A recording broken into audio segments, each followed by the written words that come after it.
Dana White has always been involved in some sort of drama, and that's nothing new to us. Some of the criticism is valid though, like questioning the consistency with fighter pay and some of Dana White's dark, twisted past that has been caught on camera. But I want to talk about the recent hate Dana White has been gaining, and honestly, the hate that Dana White gets is just low-key forced and unjustifiable. For one example, Zuffa Boxing. Dana White created his own boxing league called Zuffa Boxing, and the amount of hate I've been seeing this organization get is super forced. A couple of the criticisms I see from combat sports fans or boxing promoters is that Zuffa Boxing will fall off and Dana White is completely underestimating the harsh, cold business of boxing, and that no fighter is gonna fight for their so-called Zuffa belt because it simply has no value. And when I hear this just doesn't make sense to me. Because for one, Zuffa Boxing is not even 1 year old, and we're already preying on Dana White's downfall for this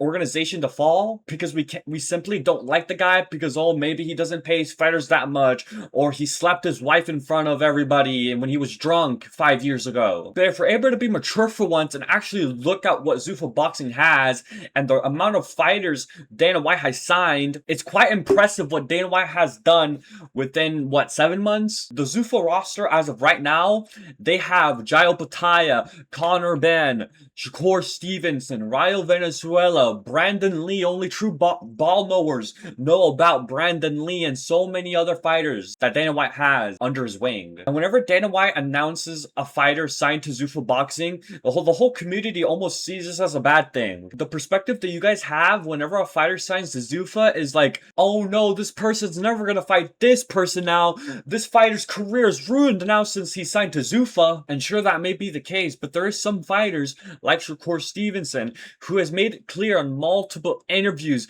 ever since he signed to Zuffa he wants to fight the big names. He wants to fight the fighters that he's always asked for, what the people have been asking for, like Devin Haney and Gervonta Davis. You mentioned two names there, Devin and Tank.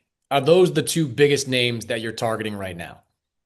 Yeah, them the fights that I want. I would love them fights, and hopefully it comes to fruition. And yeah, I would love them fights. And one thing you'll notice about Shakur in some of these interviews ever since he got signed with Zuffa is that he kind of hints that this is probably his best deal he's ever gotten in his whole boxing career, which I don't hear nobody giving the big boy Boston Dana White credit for. This was the right deal for me because obviously, they got the big money behind them. Also, they ready to put me in the biggest fights possible.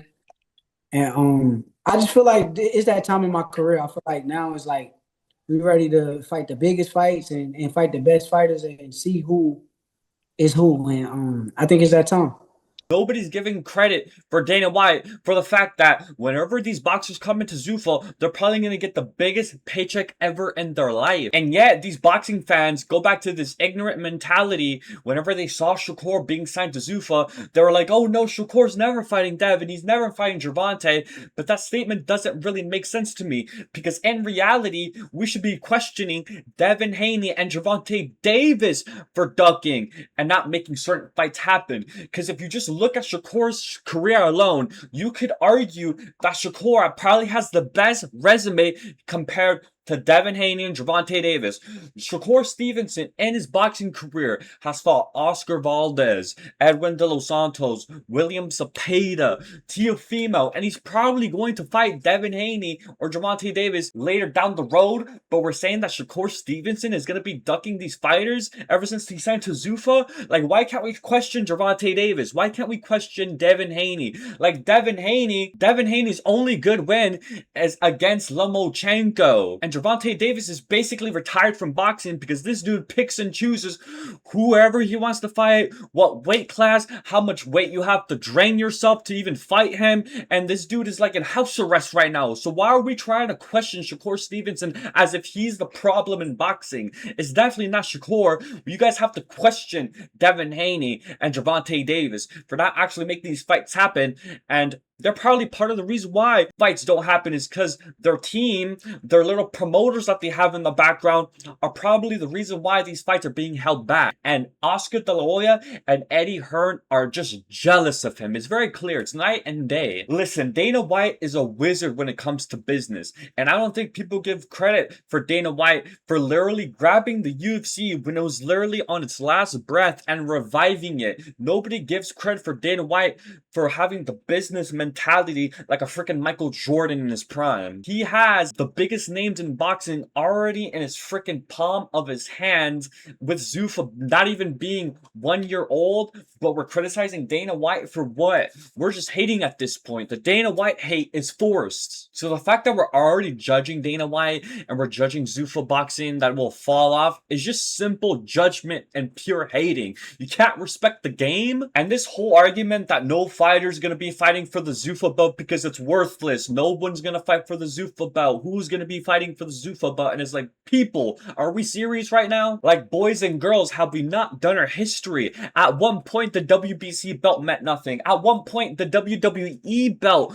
meant nothing. At one point, the UFC belt meant nothing. And for crying out loud, we're talking about the WWE belt having some sort of sentimental value. Are we serious? The WWE belt has value. All these belts have value. But it just kind of proves my point that people who are making fun of Dana White, making fun of Zuffa boxing, making fun of the Zuffa belt for having no value. Nobody's gonna fight for the Zuffa belt. Who in their right mind is gonna fight for the Zuffa belt? And it's like, bro, of course nobody's gonna fight for the Zuffa belt. It has no value.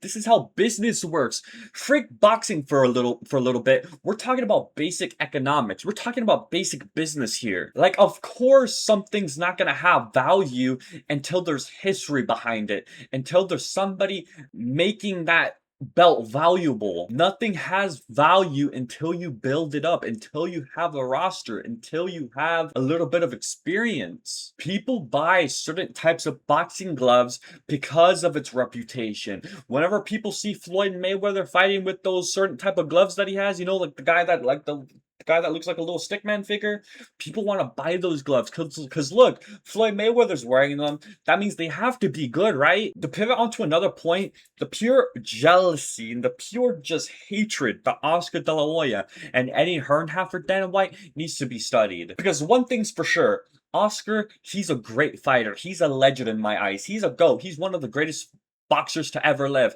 He ducked no smoke, and he's a great, really successful boxing promoter, no doubt about that. But every single time I see this dude talk about the UFC, talk about the business of the UFC, and Dana White should pay his fighters more, he just gives off the vibe that he just doesn't know what he's talking about. Like, each and every time this dude is being asked a question, anything related to Dana White or the UFC or UFC fighter pay, he just seems clueless. But I'll give you one major example that maybe a few of you guys know. Oscar De La Hoya attempted to make an MMA card with Chuck Liddell and Tito Ortiz 3. And the craziest part about this whole beef that Oscar and Dana White have about UFC pay and this business is bad and you don't know how to treat your fighters correctly, you don't protect your fighters, is that whenever Oscar made that Chuck Liddell versus Tito Ortiz 3 card, you know how much Chuck Liddell got paid for that fight against Tito Ortiz? He got paid $250,000. And listen, that doesn't sound bad for a retired, old, 48-year-old Chuck Liddell. But to put it into perspective, how insanely hypocritical Oscar De La Hoya is when he wants to speak on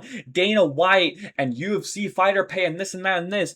If we just look at statistics, if we look at facts, Dana White released a whole little freaking form of how much Chuck Liddell got paid in his last 3 fights in the UFC. And you know how much he got paid for 3 fights against Shogun Rua, Rich Franklin, and Rashad Evans? He got paid $8.1 million total for all of those fights combined. He got paid $2.7 million each for those fights. And guess what? He lost all of them via KO. So for Oscar De La Hoya to try to little bro Dana White when it comes down to him paying his fighters, or you should pay your fighters more. Dana White should pay his fighters more. It's like what Dana White says, and it may sound ignorant, it may sound a little disrespectful, but it's true. If you want to speak and judge on Dana White and how he should pay his fighters and how he should run his business, you go do your own UFC MMA organization and see how that goes. That's just really the reality.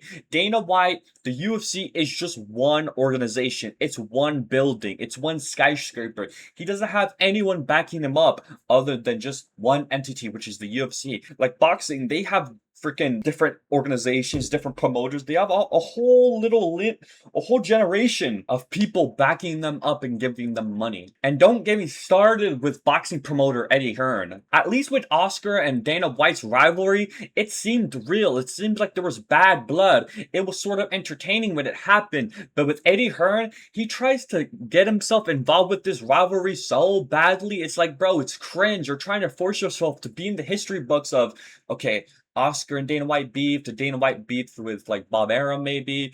I want to be a part of it. Eddie Hearn versus Dana White. I want to be a part of that beef too. And it's like, little bro, we see what you're trying to do and it's not working. I remember there was an interview he did recently and somebody asked him about the rivalry that he has with Dana White and potentially boxing Dana White. And I remember Eddie Hearn says something like, you know, Dana White, I don't want peace with you. We could be cool and all and make business, but I love having a little banter with you. It's just so fun. And then Eddie Hearn brings up some sort of rivalry he had with another boxing promoter named Frank Warren. He just goes on and rambles about how much of a competitor Frank Warren was compared to Dana White.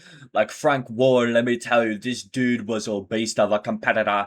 I had to throw the towel in because that dude is a fucking work unit. Like, he just does not stop. He's a freak competitor. I could not go up against Frank Warren. Even though he's an old son of a gun, he's way more competitive, way more tough than Dana White. Like, I am not scared of him one bit. And honestly, me and him should box because everybody wants it and like everybody asks for it. Like, even though we're two old dudes, it doesn't fucking matter. This dude is fucking scared of me. And it's like when I heard that, I'm like, get the flip out of here, Eddie Hearn. Get out of here. Eddie Hearn is trying so hard to be a part of the Rumble in the Jungle. Dana White versus Eddie Hearn. Dana White versus Oscar De La Hoya. Like, he wants to be a part of that history book of being Dana White's op. Like, little bro, you weren't invited to the party. Like, bro, get more ice to refill the refrigerator, little bro. It's down in the basement. Get it quickly. And allegedly, this dude, Eddie Hearn, is dating this female boxer, Sky Nicholson. But this big mouth Eddie Hearn who wants to talk about, oh, I love to have a little banter with Dana White.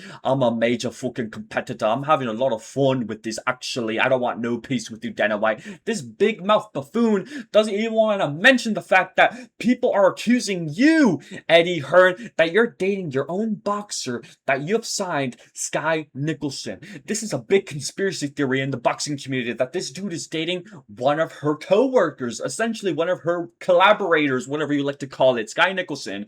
Dana White, I'm giving you a free throw. Don't miss it. And really the only problem that makes a logical sense to me is sponsorship.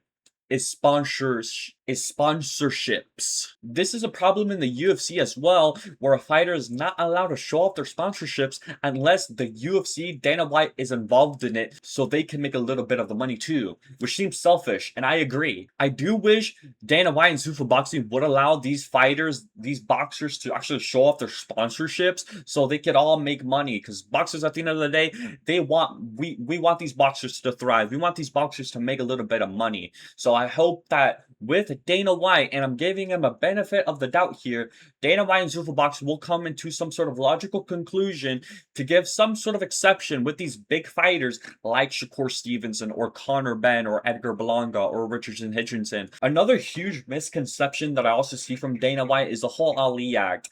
The Ali Act is being changed. Dana White is trying to ruin boxing just like he did with the UFC. He's trying to take control and take advantage of the fighters. And honestly, for me, this is a mismatch, confusion, kick bomb. This is just kind of another example as to any time Dana White is involved into something, Dana White haters love to just think the worst. Oh my god, Dana White, he's gonna ruin this. He signed Shakur Stevenson. He ruined Shakur Stevenson's career. Oh my god, he's trying to change the Ali Act. He's gonna ruin boxing forever. People just like to to assume the worst with a Dana White. And like I said, this is very confusing because the whole idea of the Ali Act is to protect fighters to where they could actually see where the money is being generated. They could actually negotiate their purse, and boxers are able to have more freedom to kind of fight outside of their, I guess, promotion or organization. And I'm kind of confused because I saw an interview recently that Dana White did, and he quite literally says very clearly that he's not changing the Ali Act one bit. Well, let's be clear. There will be 0 changes to the Muhammad Ali Act. Not one word will be changed in the Muhammad Ali Act. We're going to add on to it. So the guys who, guys being fighters that want to fight under the Muhammad Ali Act exactly the way it is, will have that opportunity to do that. Or you can bet on me and fight with me under our version of the Muhammad Ali Act. So there's one side of the coin where Dana White is clearly saying that we're not changing the Ali Act. All we're doing is giving another option for the fighter to choose from. So the Ali Act is going to stay the same way it always has been, but there's also another option that you want to take. But then there's another side of the coin where you have Oscar De La Hoya, all of Muhammad Ali's family members going to these court hearings and trying to stop what Dana White is doing. Evil boy Dana White. He's trying to ruin boxing. We need to stop this. So I don't really know who to believe.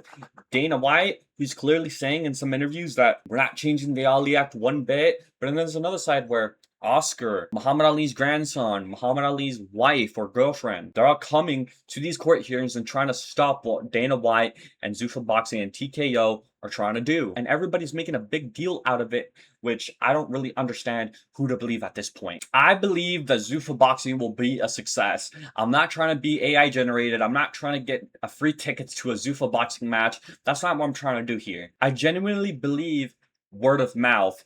Dana White has said it time and time again each time these Zuffa Boxing cards are finished.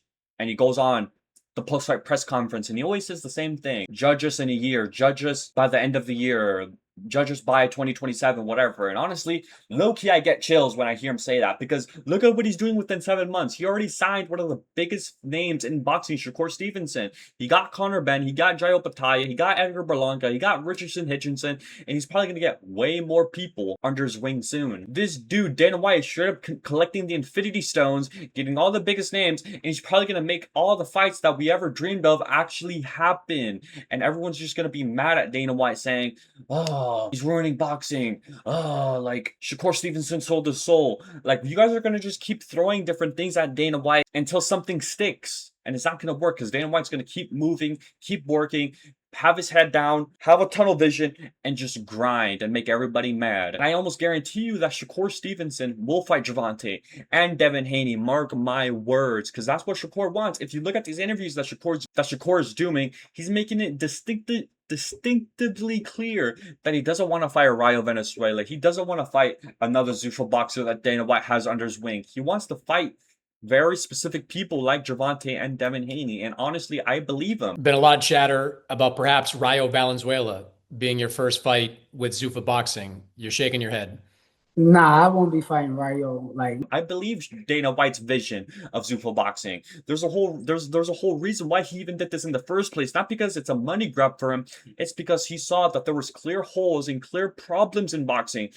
And one of the examples is the fact that you could have fighters cherry pick their fights so they can have an easy payday. You have fighters like Gervonta Davis who are sitting in the background just not doing anything, not fighting. And then you have other fighters like Teofimo Lopez, for example, who just lost to Shakur Stevenson. He lost his belt, but yet his comeback fight is going to be against Rolly Romero, a guy who has a belt. This is just the inconsistencies and problems that Dana White has saw with boxing that he wants to change. And that's why he created Zuffa Boxing, is because he wants to create a version of boxing to where everybody fights the best and there's no excuses and it's just cutthroat, dry, and simple. Everyone fights, everyone gets paid, and there's even matchmaking. Dana White isn't a perfect person, but at least he owns up to his mistakes. Unlike a lot of you Dana White haters who don't even dare to show an ounce of your private life so we could just judge you like you're judging Dana. And ever since Dana White got into the industry of boxing, all these boxing promotions and organizations are literally shifting shivering in their boots because now just recently they just announced that DAZN and PBC are now working together. These boxing entities hate the idea that Dana White has joined their club in boxing, and since Dana White is literally Thanos collecting all the Infinity Stones, getting all the biggest names, he has Paramount by his side. He has Shakur Stevenson by his side. He has the money to do all this stuff, and these boxing promotions and promoters and organizations, they're literally trying to work together finally just so they could compete with Dana White, because they know deep down inside that Dana White will actually change and improve boxing for the better and for the good. So look at what's happening right now. Ever since Dana White put himself in the boxing business, these other boxing promoters and organizations who have never even thought of working together because they have egos and they're just money hungry, they're actually trying to work with each other now. Isn't that crazy? Isn't the timing weird? Watch what Dana White's going to do by the end of 2027. We will be shocked at what he has for us in store. But yet, the only thing you guys, you Dana White haters are going to say is Dana White is bad for boxing.